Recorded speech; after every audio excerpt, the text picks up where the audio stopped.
Est-ce que pendant une minute tu peux dire à Dieu quelque chose en guise d'adoration? Dites à Dieu une bonne parole ce soir, une parole de foi, une parole de confiance. C'est lui qui est le lieu de refuge pour toutes les familles. C'est lui le refuge. C'est lui le soutien de toutes les familles. C'est lui le soutien de ta vie. C'est lui le Dieu du tournant décisif.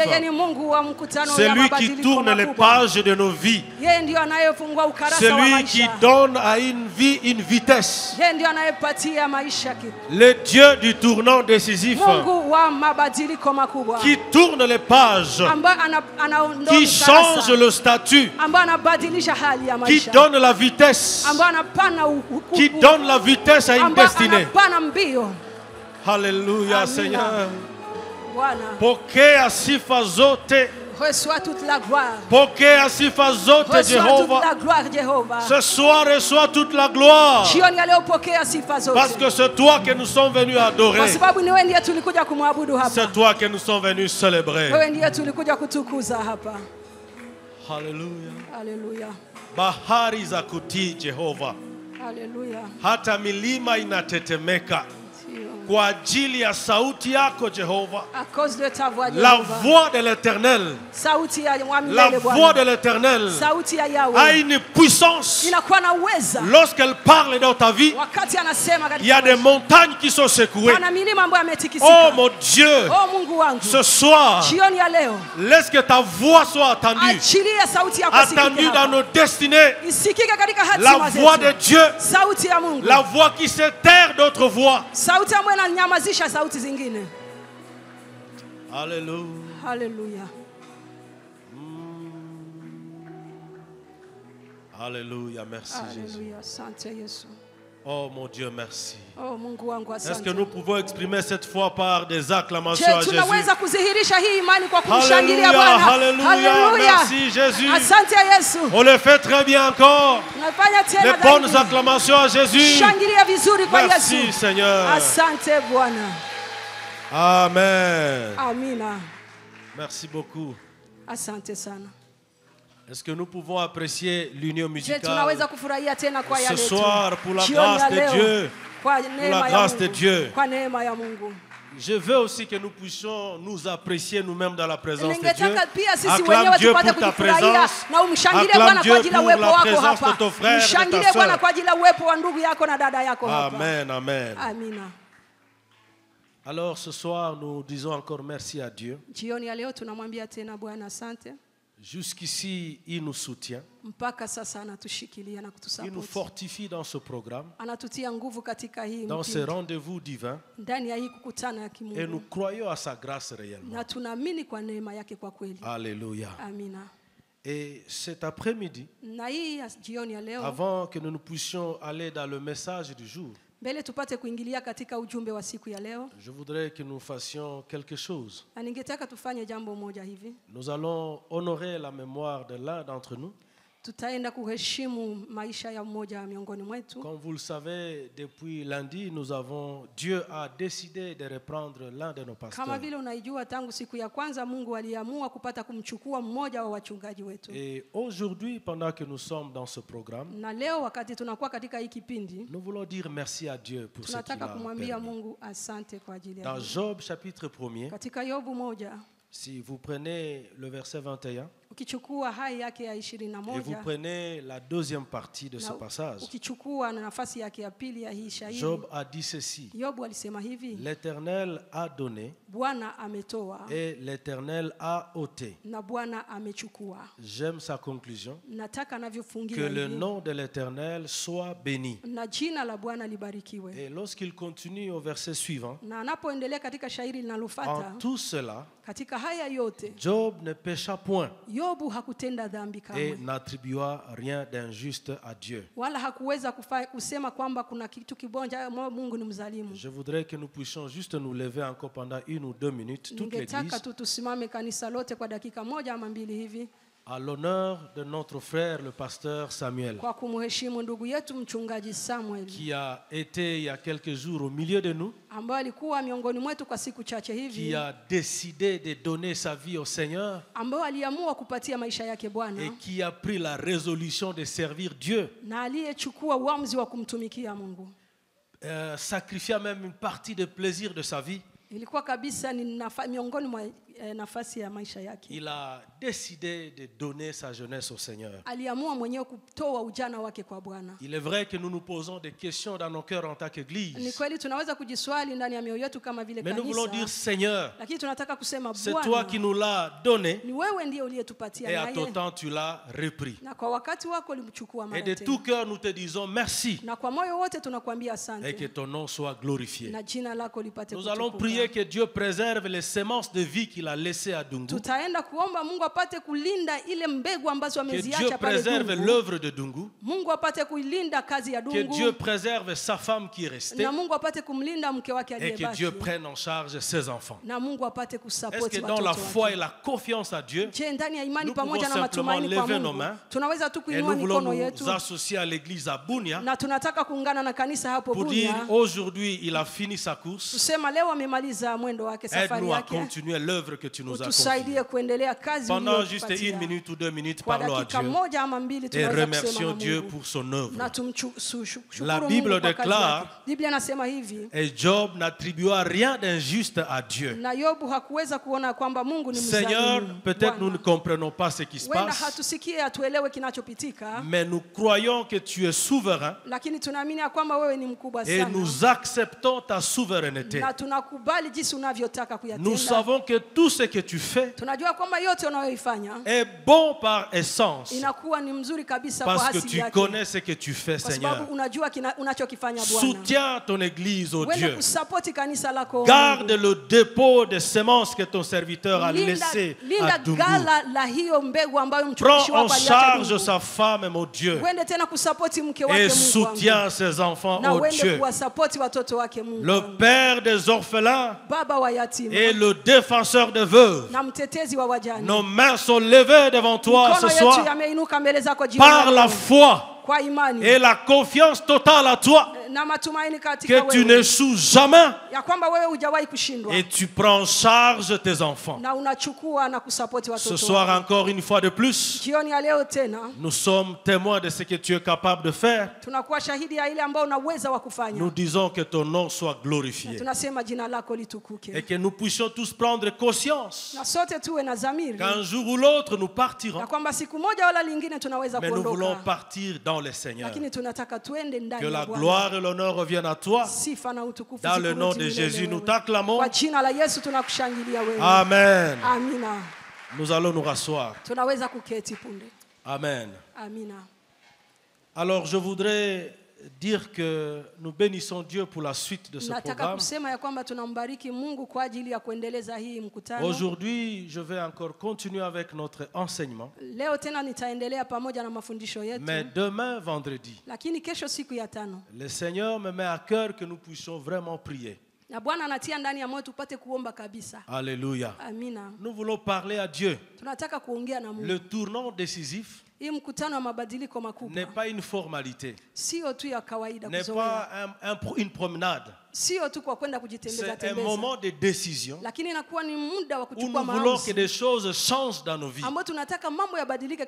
La Bible déclare, si vous avez la foi, vous pouvez déplacer des montagnes. Nous avons besoin que des montagnes se déplacent. Demain, nous allons faire des prières qui déplacent des montagnes sur notre chemin. Il y a des montagnes qui empêchent que tu entres dans ta destinée.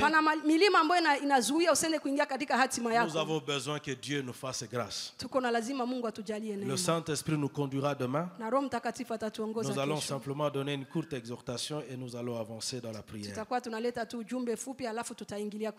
Nous voulons aussi dire merci à ceux qui qui nous suivent en ligne. Tunataka kusema pia asante kwa wale wanaotufuata kwa Depuis mtandao. le début du programme, nous sommes entre 150 et 200 personnes qui sont en ligne. Tangu mkutano ulianza tunakuwa karibuni na watu 120. Est-ce que nous pouvons apprécier ces bien-aimés qui même à distance? Que Dieu vous bénisse. Que Dieu vous bénisse, vous qui nous suivez à distance. Pour des raisons diverses, peut-être vous êtes en dehors du pays. Que Dieu vous bénisse là où vous êtes. Et nous voulons continuer à rappeler que le panier il est ici. Peut-être il y a un autre dans le temple. Nous recevons des requêtes afin que nous soyons témoins de ce que Dieu va faire. Nous voulons à la fin de ce programme déchirer ces papiers parce que Dieu aura exaucé. Est-ce qu'on peut apprécier le Dieu de l'exaucement? Le Dieu de l'exaucement. Et pendant que nous sommes en train d'évoluer avec le programme, si Dieu fait quelque chose pour vous, il débloque une situation, il vous donne une guérison, n'hésitez pas de revenir. J'étais encouragé avant de venir par un message d'une sœur. Je pense qu'elle-même viendra donner le détail sur ce dont elle souffrait. Mais elle a dit pendant que nous sommes en train de prier ici, Dieu a fait quelque chose dans sa santé. Elle est guérie, elle bénit le Seigneur pour ça. Est-ce qu'on peut apprécier Dieu pour cela? Elle a dit qu'elle a commencé avec des complications de santé depuis la semaine passée. Et nous avons commencé le tournant décisif avec toujours ces soucis. Elle m'a expliqué le problème et j'aurais bien voulu qu'elle-même soit là pour expliquer. C'était un signe de ma part que Dieu est réellement en train d'agir. Alléluia. Aujourd'hui, nous continuons avec notre sujet. Comme vous le savez, le thème central de notre programme, les sources de ma reproduction prolifique. Est-ce que vous pouvez être gentil avec moi? On reprend le titre. Les sources de ma reproduction prolifique. Et quand papa a commencé le programme dimanche, il a mentionné une phrase. Il a dit que nous pouvons avoir plusieurs sources. Et jusqu'à la fin de ce rendez-vous de serviteurs et servants de Dieu, nous parlerons de ces sources. Mais il a mentionné que Dieu est la source première et principale. Et nous sommes en train d'explorer cette réalité spirituelle. Dieu, la source de mes ressources. Est-ce que vous pouvez encore dire avec moi, Dieu, la source de mes ressources? On peut le répéter avec confiance, Dieu, la source de mes ressources. C'est là que le psalmiste est en train de dire, toutes mes sources sont en toi. Depuis mercredi, plutôt le mardi, nous avons commencé de parler de ces sous-thèmes. Et dans la phase où nous sommes en train d'expliquer en quoi Dieu est une source dans notre vie. Quand je dis que Dieu, tu es ma source, qu'est-ce que je peux attendre de Dieu? Qu'est-ce que nous recevons de Dieu comme source? C'est là que nous avons commencé de parler de cette forme de provision. En fait, Dieu, on ne peut pas le limiter à 7. Dieu est infini. Et il se manifeste dans la vie de chaque personne d'une manière ou d'une autre. Nous ne pouvons pas quantifier Dieu. Vous ne pouvez pas sortir de ce programme en disant que le pasteur nous a prêché sur cette forme de provision. C'est juste pour l'économie de temps. Mais en réalité, Dieu peut faire pour vous infiniment au-delà de ce que vous pouvez imaginer et de ce que vous pouvez souhaiter. Est-ce qu'on peut acclamer le Dieu infini qui peut faire au-delà, infiniment au-delà de ce qu'on peut imaginer? Alléluia. Et nous avons commencé de parler de ces différentes formes de provision. Hier, nous nous sommes attardés sur 2. Et par la grâce de Dieu, si le temps le permet, nous ajouterons 2 encore aujourd'hui. Hier, nous avons parlé de la grâce qui vient de Dieu et qui fait toute la différence. Dieu comme source, il me donne la grâce. Qui me donne la possibilité de vivre au-delà de mon intelligence, au-delà de ce qui est connu, au-delà de ce qui est planifié. La grâce de Dieu, nous en avons besoin. Nous avons montré que dans cette même dimension, Dieu nous donne les capacités surnaturelles qui nous permettent d'avoir l'ascendance sur notre environnement matériel. Et nous avons terminé de parler sur une autre forme de provision que Dieu nous donne. Nous avons parlé de la richesse, de la santé et de la force. Nous avons montré que la richesse fait partie du bagage que Dieu donne à ses enfants. Et pour avoir la richesse, nous avons besoin d'une bonne santé. Ça veut dire que la maladie ne fait pas partie du lot des justes. Oui, je peux tomber malade, mais cela ne fait pas partie du plan de Dieu. Et nous avons montré en réalité que nous sommes malheureux si notre vie dépend seulement de ce qui peut être maîtrisé. Alléluia. Parce que Dieu comme source fait que tu sois insaisissable. C'est la garantie que nous, toi et moi, nous pouvons réussir dans la vie. Quelqu'un peut penser te maîtriser. Oui, il connaît les diplômes que tu as. Il connaît l'âge que tu as. Il connaît même les limites de ton intelligence. Les limites. Il y a des gens qui disent, lui là je connais jusqu'où il peut aller. Mais la chose que la personne ne peut pas maîtriser, c'est la dimension de la grâce. Parce que la grâce peut te surprendre. Alléluia. C'est pour cela que nous avons absolument besoin que Dieu soit la source de nos ressources. Lorsque les ressources naturelles s'achèvent, alors il y a un dépôt divin qui peut être activé. J'ai toujours été béni par 2 expériences dans la Bible avant que je ne puisse aller dans les prochaines formes de provision. Quand vous lisez dans Genèse chapitre 21, c'est l'expérience d'une femme qu'on appelle Agar. Agar, c'est cette servante que Abraham a ramenée de l'Égypte et qui finalement a eu un enfant avec Abraham. Alors il y a beaucoup de choses qui peuvent être dites au sujet d'Abraham et d'Agar. Mais la petite portion ou fenêtre que je voudrais explorer, c'est que Agar, une Égyptienne, se retrouvait dans la maison d'Abraham. C'est le symbole du salut en fait. C'est le symbole d'être racheté.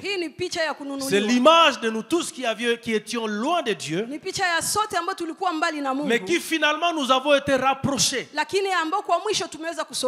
Dans la maison d'Abraham, dans sa vie et dans sa relation avec le Seigneur, il s'est passé des choses qui ont perturbé sa vie, qui ont déstabilisé sa vie, et elle se retrouvait dans le désert. kwenye jangwa. En train de errer. Kama vile akiwa anatanga pour aller chercher des solutions. Ili atafute suluhisho. Si vous lisez à partir du verset 14e, ukisoma tangu haya yake ya 14, nous sommes dans Genèse chapitre 21. Tunakuwa kwa Mwanzo 20 le verset 14. 14 yake. À un moment donné, Abraham doit se séparer avec Agar. Kwa wakati fulani ilibidi Ibrahimu apate kuachana na La Bible déclare, Abraham se leva de bon matin, il prit du pain et une outre d'eau qu'il donna à Agar et plaça sur son épaule. Il lui remit aussi l'enfant et la renvoya.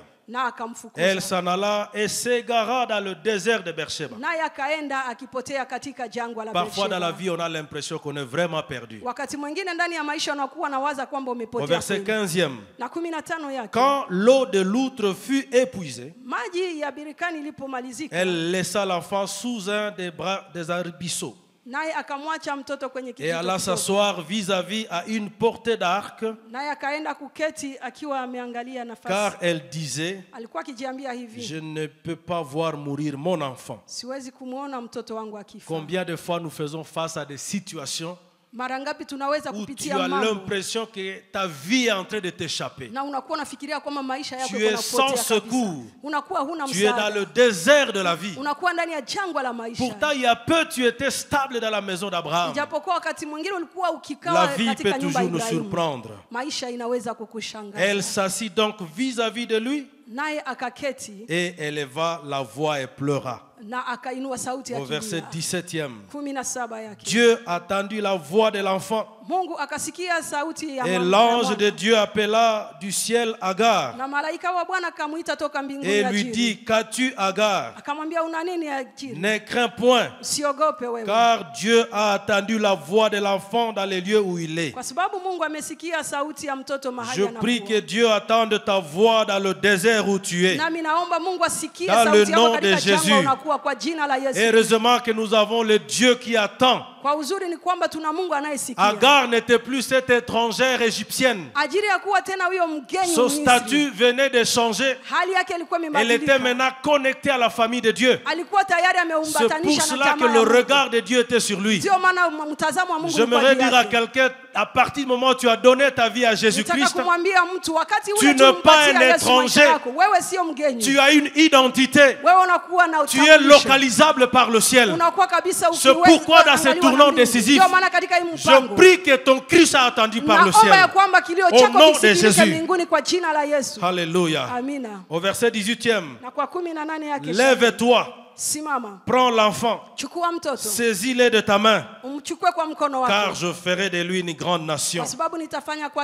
Alors qu'Agar est en train de penser que l'enfant doit mourir, la source de nos ressources est venue la rencontrer là où elle était au désespoir. Il dit non, ta vie ne s'arrête pas ici. Il y a une grande destinée pour l'enfant. J'annonce à quelqu'un une grande destinée devant toi. Et le Dieu de nos ressources est capable de venir te ramasser là où tu es pour t'aider à continuer la marche. La suite est intéressante. Au verset 19e.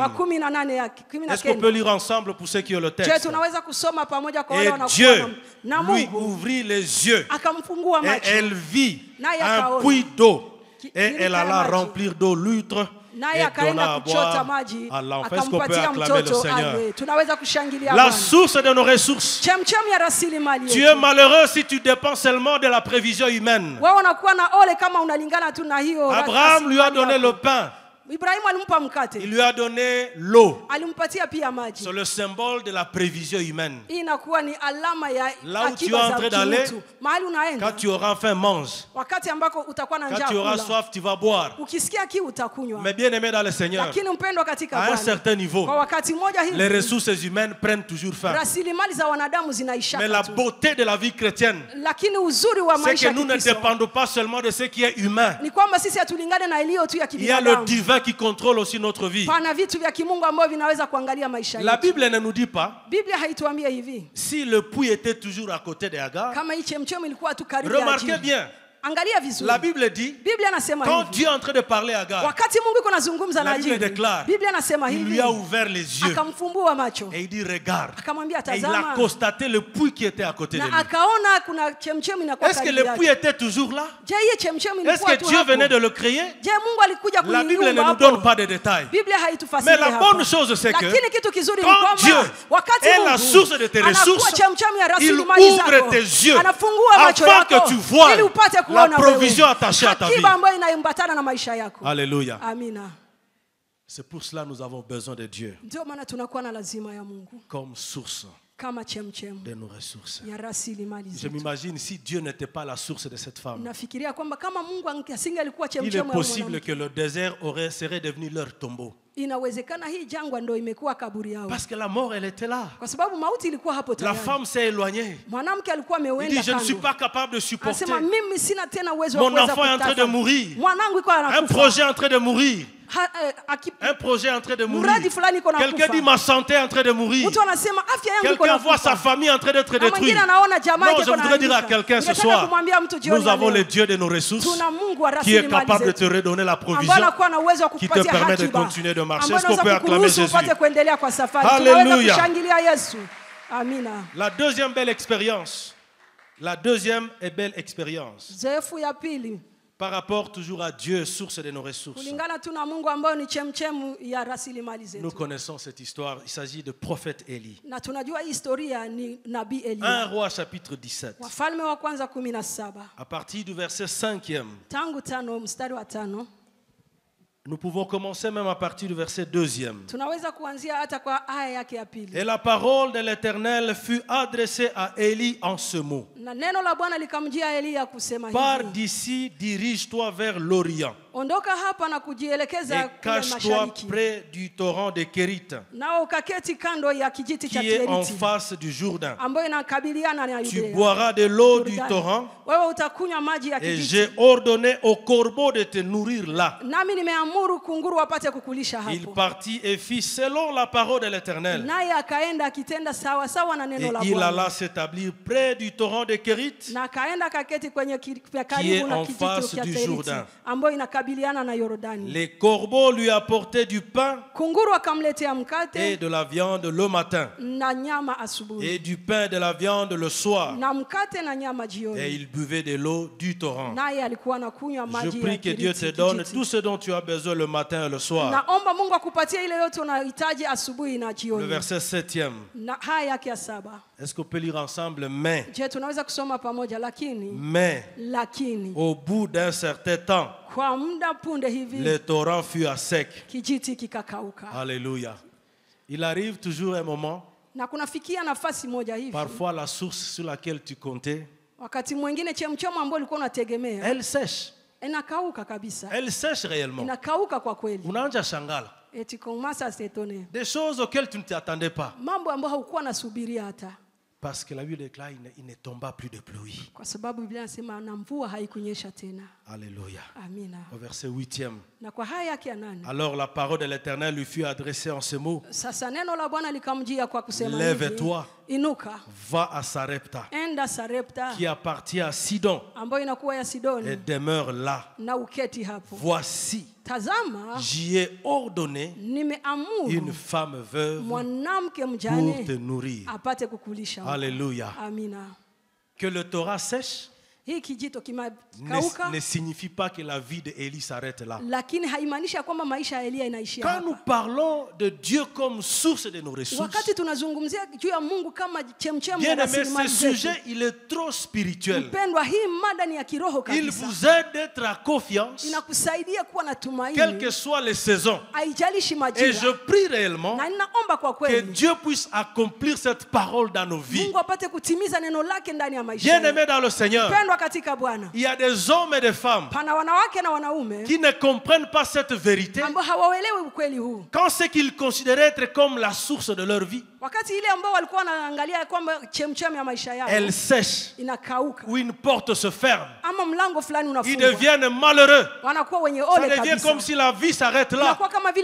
J'aimerais dire à quelqu'un, un contrat qui se termine ne signifie pas la fin de ta vie. Un homme, une femme qui t'abandonne, une relation qui s'arrête ne signifie pas la fin de ta vie. Gloire à Dieu. Dieu n'a pas dans son sac seulement ce contrat-là. Il a plus que ce que tu as vu. Alléluia. Quand vous voyez ce texte, Dieu est en train de conduire progressivement. Et à chaque étape, et dans chaque saison, son serviteur, de sorte qu'il ne manque de rien. Et je prie que Dieu t'amène à cette dimension. Parce que la vie a des saisons. Et des saisons différentes. Des saisons d'abondance. Des saisons de sécheresse. Des saisons où tu penses que tu contrôles. Où tu as la maîtrise. Et il y a des saisons où tu es simplement perdu dans la vie. C'est à ce moment-là la source de nos ressources. Dit, ma fille, mon fils, va dans cette direction. Alléluia.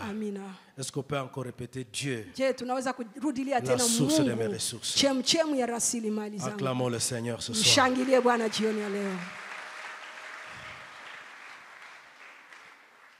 Les enfants de Dieu, nous ne dépendons pas seulement de ce qui est visible et de ce qui est calculé. Alors j'aimerais parler ce soir pour ajouter une 5e forme de provision. Je parle de la vie, je parle du salut et je parle de la restauration. Quand je dis que Dieu est la source de mes ressources, qu'est-ce que ça signifie? Dieu, tu es la source de mes ressources. Qu'est-ce que ça signifie pour moi? J'aimerais dire ce soir, Dieu est la source de la vie, la source du salut et la source de la restauration. Alléluia. Tu ne peux pas te reproduire s'il n'y a pas de vie en toi. Le salut fait appel à la sécurité. Qu'est-ce que nous recevons de Dieu? Nous recevons le salut comme couverture. Les destinées qui n'ont pas de couverture sont des destinées attaquables, qui peuvent être détruites, qui sont à la merci de toute autre force. La restauration, c'est un processus de reprogrammation. Parce que sur le chemin de la vie, nous pouvons rencontrer des événements, des circonstances qui nous détruisent de l'intérieur et qui arrêtent notre marche. Quand vous lisez le psaume de David, il est en train de dire: il restaure mon âme et il me conduit. En réalité, on n'a pas les détails sur ce passage. Quand quelqu'un est en train de dire il restaure mon âme et il me conduit, c'est quelqu'un qui était abattu, c'est quelqu'un peut-être qui est déçu de la vie. Alléluia. Il y a beaucoup d'hommes et de femmes qui ne savent pas aller loin. Ils ont rencontré des chocs sur leur chemin. Quand nous parlons de la reproduction, quand nous parlons de l'utilité, quand nous parlons d'être l'instrument de Dieu, il est lui-même déjà détruit par essence. Nous disons ce soir, qu'est-ce que nous recevons de Dieu? Il est la source de la vie. Il est la source de salut. Et il est la source de restauration. J'aimerais lire avec vous un texte. Et nous allons donner la pensée de Dieu à ce sujet. Psaume 46. Et nous pouvons lire à partir du verset 2e. Et nous allons descendre jusqu'au verset 8e. Nous parlons ce soir de la provision vie, la provision salut et la provision restauration. Ces choses sont fondamentales. Ça peut être des simples mots, mais c'est des réalités spirituelles. Lisez avec moi et nous allons lire ensemble. À partir du verset 2e. 46. Dieu est pour nous un refuge. Est-ce que c'est le même texte? Vous êtes dans Isaïe. Nous sommes d'Absaume. Peut-être c'est moi qui ai mal parlé ou je me suis trompé. Nous sommes d'Absaume. Le verset 46.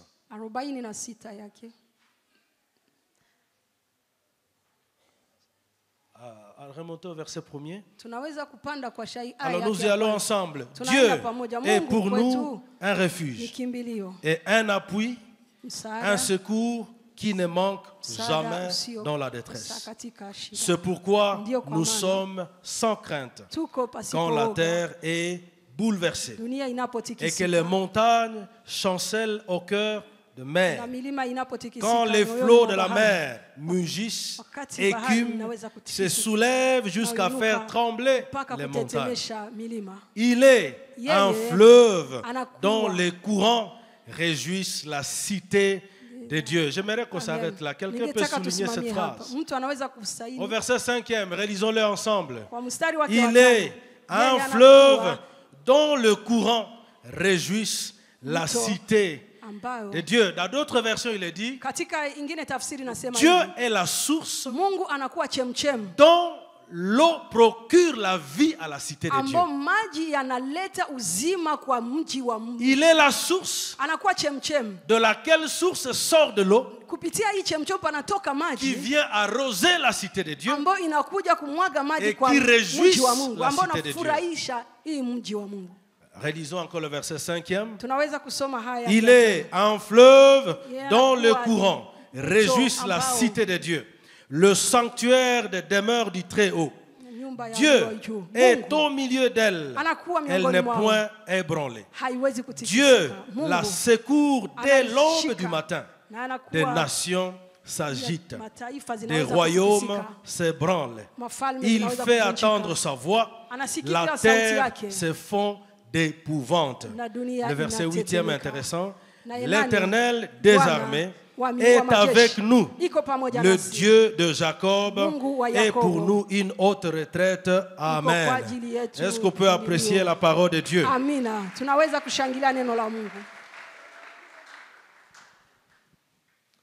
Dieu est pour nous un refuge. Dieu est pour nous un appui. Lorsque nous avons commencé de parler des sources, nous avons dit que la source signifie aussi appui. La source signifie soutien. Et le psalmiste est en train de dire, nous faisons face à des défis. Il dit que Dieu est le soutien de notre vie. Il est le refuge de notre vie. Quand on parle de refuge, le concept fait référence à un lieu de sécurité. Un lieu où nous sommes à l'abri. Ça peut signifier aussi, en Dieu nous trouvons notre salut. Et quand vous lisez la suite, le psalmiste est en train de montrer comment la terre est bouleversée. Il dit les montagnes chancellent. Alors, quand vous lisez des textes comme ça, ne commencez pas à imaginer que Nyiragongo est soit Mogoma. En fait, ce sont des images symboliques. Le psalmiste est en train de montrer que dans le monde, il y a de l'incertitude. Dans le monde, c'est l'imprévisible. Et je pense que nous qui vivons à cette époque, particulièrement cette année, Cette année, elle est vraiment difficile. Non pas seulement pour ceux qui vivent dans une partie de l'Afrique, mais c'est le monde entier qui est secoué aujourd'hui. Quand il dit les montagnes chancellent, c'est qu'à un moment donné, il fait référence à ce qui était connu comme établi, des situations qui étaient comme fixes. Le monde est dans l'incertitude. Mais j'aime quand il dit au verset 3e, nous sommes sans crainte, parce que notre vie ne dépend pas de ce qui se passe dans le monde. À un certain niveau, notre vie est cachée en Christ. La garantie de la reproduction, la garantie de se multiplier, la garantie d'être efficace dans la vie dépend d'abord du Dieu qui est notre refuge. Alléluia. Alléluia. Il dit quand les flots de la mer mugissent, il se soulève jusqu'à faire trembler les montagnes. Mais il dit, dans cette situation qui semble être chaotique, dans cet environnement où tout semble être sans espoir, il dit, de Dieu qui est notre source, sorte d'un fleuve dont le courant réjouisse la cité de Dieu. Alléluia. Alléluia. La cité de Dieu fait référence à la maison de Dieu, fait référence au peuple de Dieu, fait référence aux enfants de Dieu. Ce passage est en train de nous dire, nous pouvons nous retrouver dans une saison, dans une époque où le monde est agité. Mais dans cette agitation, il est possible d'être sans crainte, parce que ta vie dépend d'une source. Alléluia. Il y a des gens qui me regardent qui disent, Pasteur, toi tu vis avec nous ou toi tu vis ailleurs? Je vis avec vous. Vous savez, quand même j'avais des époques où j'avais des difficultés pour manger, ou soit je traverse des moments d'incertitude, une grande prière que je fais toujours à Dieu. Donne-moi la paix. Et quand c'est la nuit, que je dorme et que j'oublie. Parce que le sommeil restaure. Le sommeil, c'est une guérison. Alléluia. Quand vous manquez la paix, vous manquez même le sommeil. Tu peux mourir comme l'enfant de Agar, alors qu'il y a une destinée devant toi. C'est là que je prie ce soir, au milieu du chaos du monde, que l'eau qui sorte du trône de Dieu vienne donner la paix à ta vie, qui te permet de traverser une saison vers la saison de vie. Alléluia. Bien aimé, ces choses sont essentielles. Il dit des nations s'agitent, des royaumes s'ébranlent. Et quand on est en train de dire que des nations s'agitent, ce n'est pas des simples phrases. Ça affecte les personnes qui vivent dans cette période. Mais j'aime dire, il fait attendre sa voix. Au verset 8e, il dit, l'Éternel des armées est avec nous. Est-ce qu'on peut personnaliser cette phrase? Où chacun peut dire, l'Éternel des armées est avec moi. Apparemment, vous n'avez pas confiance. Est-ce que chacun peut dire, l'Éternel est avec moi? J'aimerais que tu le dises pour la deuxième fois avec confiance, l'Éternel est avec moi. On le dit pour la troisième fois, l'Éternel est avec moi. Alléluia. Il dit, le Dieu de Jacob est pour nous une haute retraite. C'est un lieu de sécurité. La retraite, le refuge, c'est un lieu où on est en sécurité. Je suis simplement en train de dire En Christ, dans le plan de Dieu, nous sommes en sécurité. Alléluia. Amina. Dans un culte où j'avais eu l'occasion de partager la parole de Dieu, j'ai dit aux enfants de Dieu que parfois nous nous agitons trop pour notre sécurité. Il y a des gens même qui disent à cause de question d'Akufa. Non, bien aimé dans le Seigneur, la vie de l'être humain, beaucoup plus la vie d'un enfant de Dieu, elle est entre les mains de Dieu. Pour qu'un enfant de Dieu termine sa course, Dieu doit avoir un mot à dire. Alléluia. Vous avez écouté ce genre de témoignage où les gens viennent dans une maison, ils sont une équipe de 3 ou de 4. Ils disent que nous devons l'achever. Nous devons l'achever. Ils cassent la porte. Ils cassent la porte du salon. Ils arrivent dans la chambre. Ils disent c'est toi tel? Oui, ils sont là. Ils peuvent même le braquer.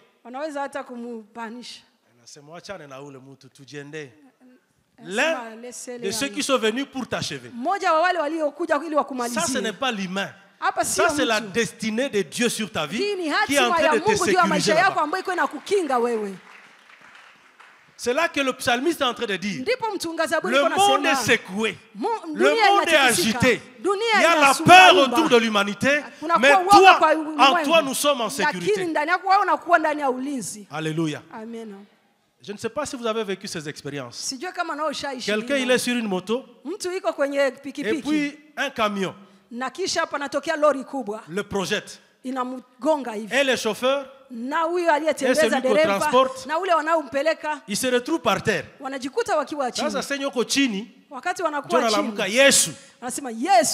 Tu as crié en retard en réalité.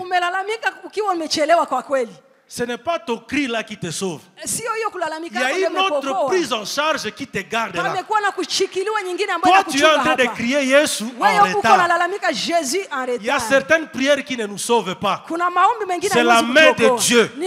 C'est la grâce de Dieu sur notre vie qui nous prend en charge. Alléluia. C'est pourquoi le psalmiste a raison de dire en toi nous sommes en sécurité. Ta destinée, pourquoi tu dois te reproduire? Pourquoi tu dois t'épanouir? Pourquoi tu dois vivre les promesses de Dieu? Parce qu'il y a une prise en charge divine sur toi. Alléluia. Je parle de la provision qui vient de Dieu comme vie, comme salut et comme restauration. Apprenant en compte des environnements que nous ne maîtrisons pas. La vie elle-même, nous ne la maîtrisons pas. Au point que n'eût été Dieu, certains d'entre nous ne seraient pas vivants ici. Et je suis honnête, je pèse bien mes mots. Il y a certains qui ne seraient pas vivants ce soir. Mais pourquoi tu es là? L'Éternel est notre salut. L'Éternel est notre délivrance. L'Éternel est notre sécurité. Là où la mort était en train de me chercher, Dieu a communiqué sa vie. Alléluia. Si ce micro circulait dans le temple, vous allez écouter des témoignages qui vous font froid au cœur. Quand quelqu'un te dit si je suis là, ce n'est même pas le médecin. Vous savez qu'il y a des moments où même l'argent ne peut pas te sauver. Alléluia. Surtout ceux qui ont la grâce d'avoir ce qu'on appelle les gardiens de sécurité. Si tu fais un effort d'aller vérifier si ton gardien lui-même est en train de surveiller là, tu risques d'être étonné qu'il est en train de rêver quelque chose pendant qu'il était censé te garder.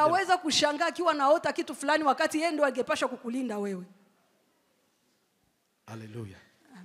Que Dieu nous fasse grâce. Et à la fin, on a mouru par quand même makuta. Dieu a mandoto zake. Tu dois payer à cause de ces rêves. Je crois qu'on doit faire que Dieu nous fasse grâce. Est-ce qu'on peut apprécier Dieu qui nous sécurise? Dieu donne la vie. Mungu anapana uhai. Il n'y a pas de reproduction sans la vie. Hakuna kuzaa pasipokuwa kwanza na La maisha. vie est la base de la reproduction. Maisha ama uhai inakuwa ndio msingi wa kuzaa. Si je peux utiliser juste une figure, une image. Kama naweza tu kutumia picha fulani. Lorsque une semence est morte, wakati mbegu limekufa, nous ne pouvons rien entendre de cette semence. huwezi kusubiri kitu chochote kwa hii mbegu. Et j'aimerais dire à chacun d'entre nous, Na ningetaka kumwambia kila mmoja wetu, chacun d'entre nous est une semence de Dieu kila mmoja wetu anakuwa ni mbegu ya qui a été Mungu envoyée sur la terre ambayo imetumwa duniani afin qu'elle puisse germer. ili ipate kuota. Et normalement dans la programmation de Dieu, Na kwa ukweli katika mpangilio wa Mungu, chaque semence a une vie.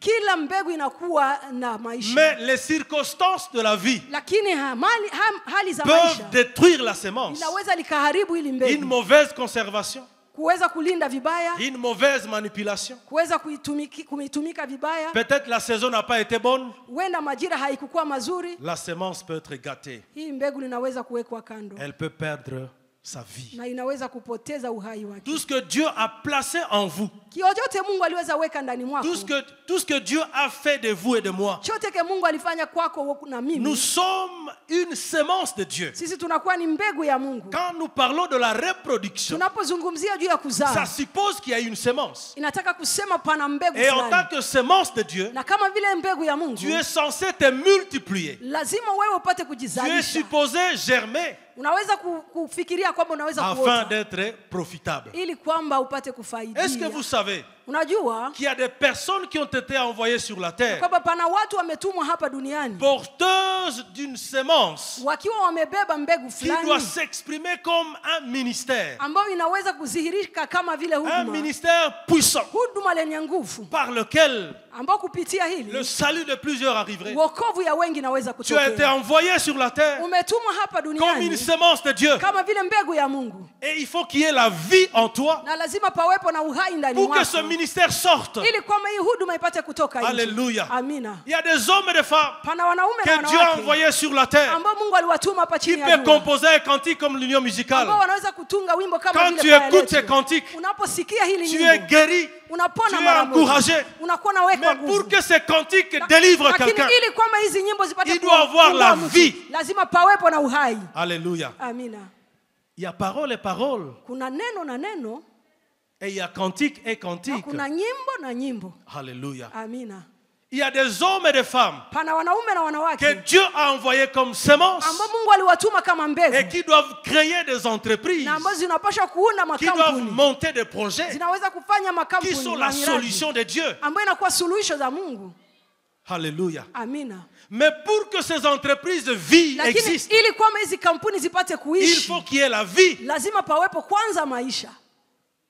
Ce soir, je prie que Dieu nous fasse grâce. Jioni ya leo naomba Mungu atujalie neema. Bien-aimés dans le Seigneur, Mpendwa katika Bwana, quand nous parlons de la reproduction, wakati tunazungumzia juu ya kuzaa, c'est que cette chose que Dieu a placée en toi kusema hiki kitu ambao Mungu aliweka ndani mwako doit germer. lazima kipate Est-ce que kuota. vous savez qu'il y a des personnes que Dieu a envoyées sur la terre Je, unajua kwamba pana watu ambao Mungu aliwatuma hapa chini ya jua qui ont la destinée comme celle de Joseph, ambao wanakuwa na hatima kama ya Yusufu, Moïse, Musa, Josué, Yoshua, Déborah? Debora. Tu peux la voir Unaweza kumuona hivi physiquement, hapa kimwili, mais en lui, lakini ndani il y mwake a un téléchargement panakuwa na vifaa Divin ambavyo vimewekwa vya kimungu, qui est comme une porte d'entrée pour inakuwa plusieurs. kama vile mlango wa kuingilia kwa wengine. Je l'ai dit encore un jour ici dans une prédication. Na nilisema siku moja hapa ndani ya Un mahubiri, enfant de Dieu mtoto wa Mungu ne devrait pas prendre sa vie à la légère. hangelipashwa kuchukua maisha yake kwa Parce que uregezi, tu ne sais pas kwa sababu hujui si tu es le Josué de ta famille, kama wewe ndio Yoshua ya ou le Josué de la ville de Goma, ama Yoshua wa mji wa ou Goma, le Josué d'un quartier. ama Yoshua wa Je ne kata sais fulani. pas. Les Sijui. destinées,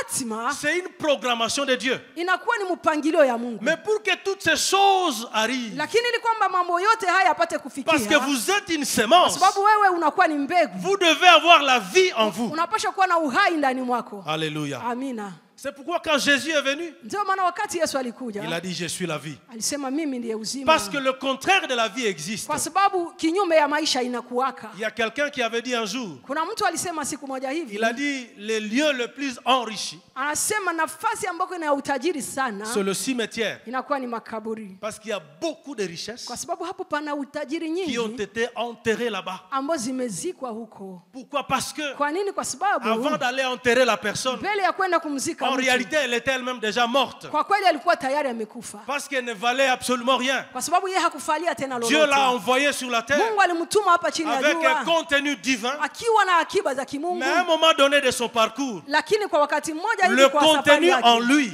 ile iliyokuwa ndani mwake a kama rencontré la mort. iliweza kukutana na mauti. Alléluia. Amina.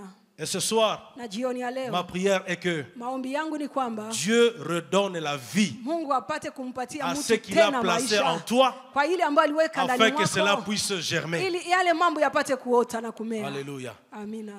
La mort peut se manifester par plusieurs formes. Mauti inaweza kujionyesha kwa aina mbalimbali. Dans les corps, ndani ya mwili, c'est parfois la maladie.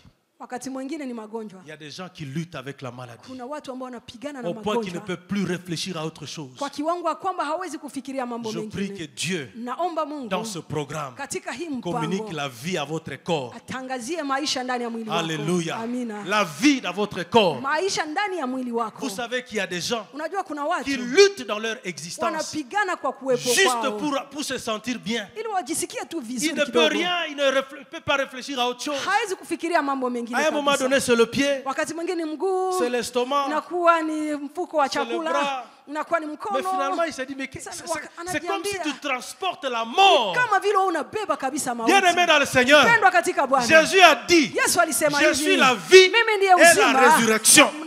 Ce soir, nous réclamons la résurrection des santé détruites. Ufufuko upate kuingia. Il y a des gens qui ne peuvent pas aller loin dans la vie. Kuna watu hawezi kuenda mbali katika maisha yao. Parce que la santé, kwa sababu afya, elle est un problème. Inakuwa ni tatizo kubwa. La mort se manifeste par l'absence de résultats. Mauti inaonekana pia kwa kukosa matokeo mazuri. Dans ce que je fais, kwa ile ninayoifanya, tu as l'impression que même le peu que tu as unafikiria kwamba hata ile kidogo unakuwa est nayo en train de disparaître. iko napotea vile vile. Tu as l'impression que unafikiri il y a comme une tombe qui avale tes efforts. kwamba pana kaburi fulani iko na meza nguvu alors que zako je veux zote. faire quelque chose. Wakati nataka kufanya kitu fulani, je veux quand même être utile. Nataka kuwa kabisa wa mais maana.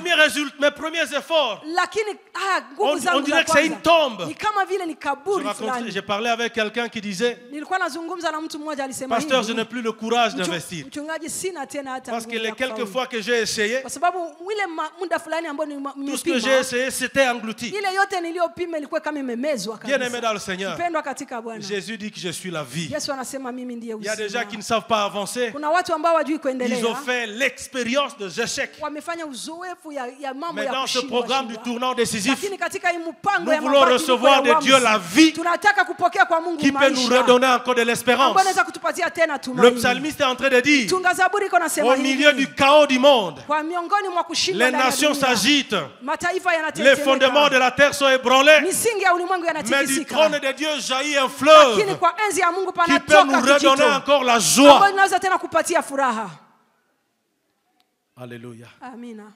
Il y a des gens qui vivent sans joie. Kuna watu wanaishi pasipo kuwa na furaha. La mort dans une existence, mauti ndani ya uwepo wao, ça peut se manifester aussi par l'absence de la joie. Inaweza pia kuonekana kwa kukosa furaha. Je parlais avec un bien-aimé. Nilizungumza na mpendwa mmoja hivi. Pourtant adulte.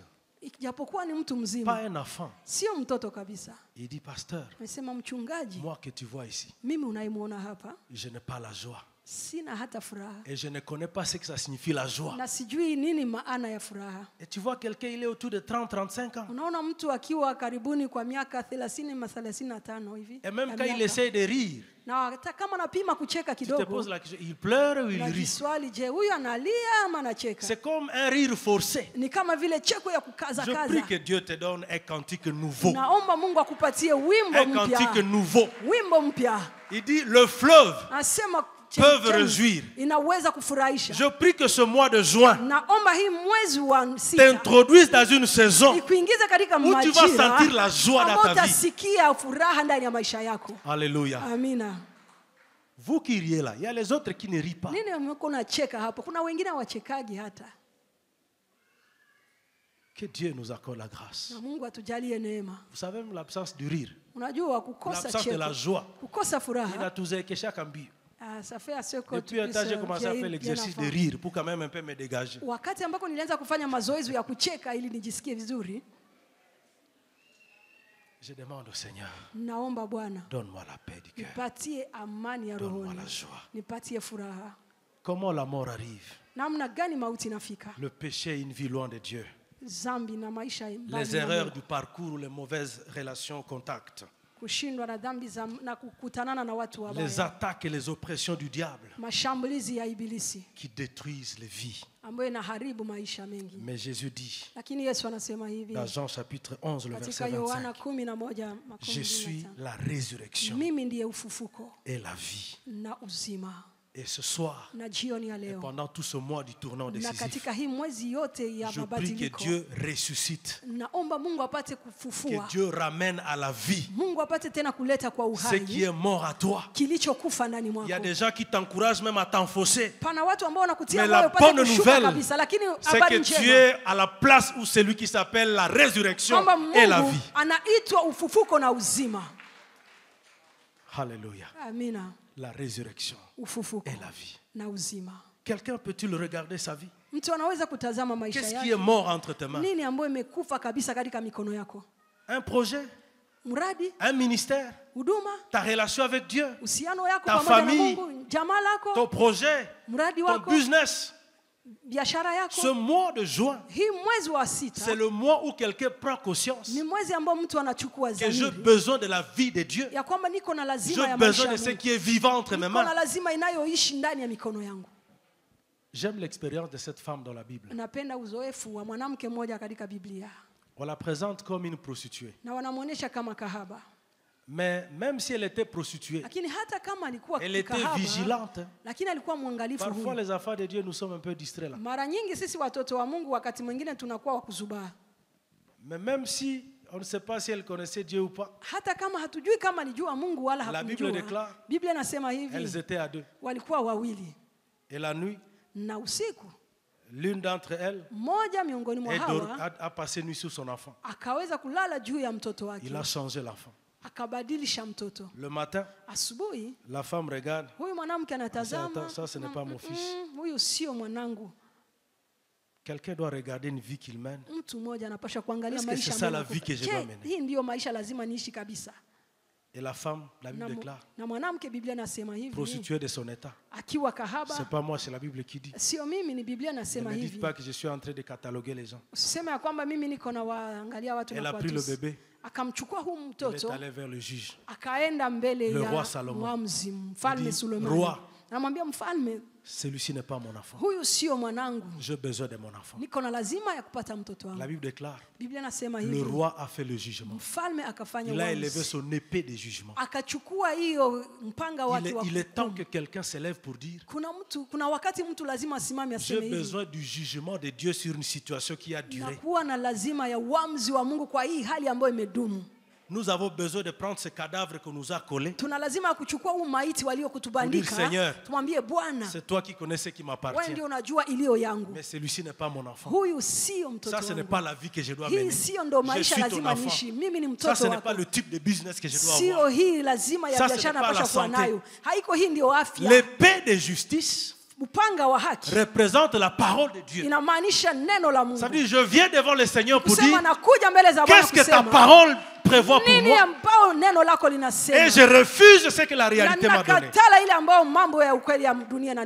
Alléluia. Et ce soir, demain, pendant tout le programme, tu prends ce qui est mort.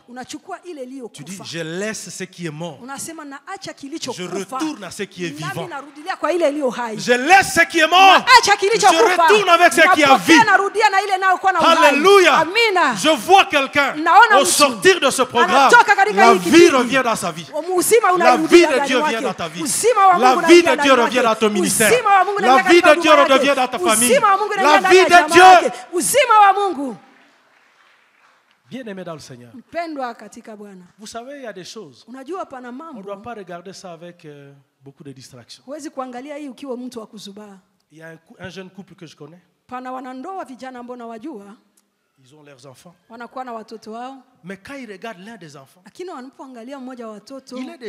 a à peine 10 ans ou 12 ans. Anakuwa karibuni na miaka 10 ama 12 hivi. L'enfant il est comme sans intelligence. Lakini mtoto anakuwa kama hana akili kabisa. Et le parent sent que mbona mtoto kuna niponyoka. Na watoto wazazi wanaangalia kusema mbona mtoto c'est comme s'il est en train de nous échapper. Niwaambia wazazi. Ce n'est pas normal. Sio kabisa kawaida. Imaginez que vous avez votre enfant à 3e année primaire. Fikiria unakuwa na mtoto wako wa shule la msingi la 3. Wakati wanaileta 40%.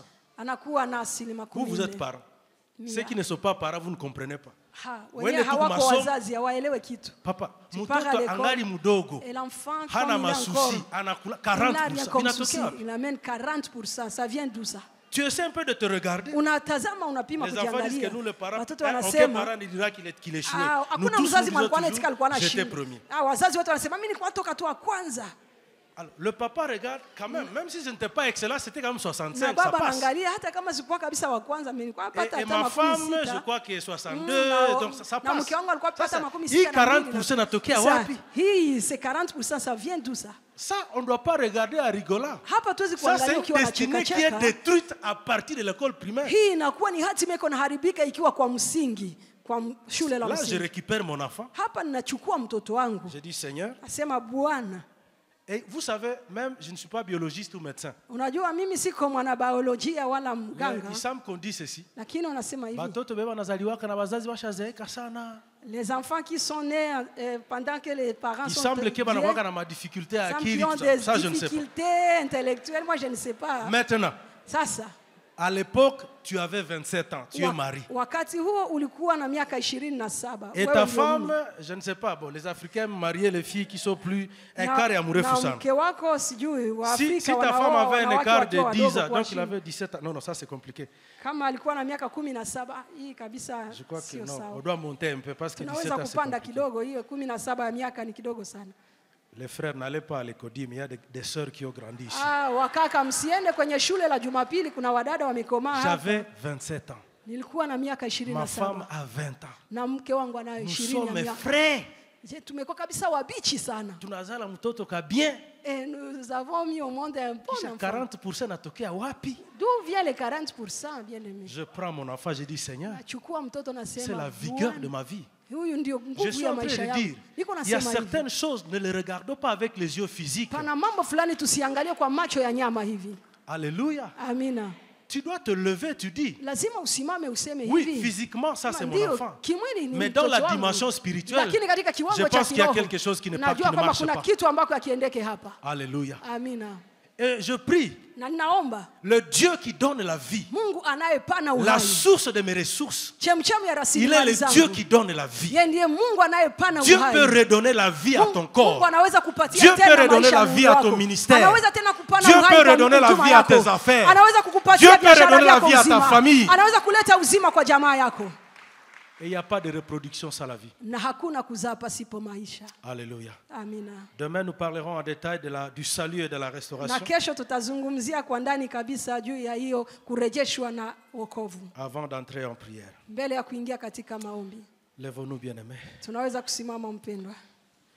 J'aimerais qu'on chante avec l'union musicale.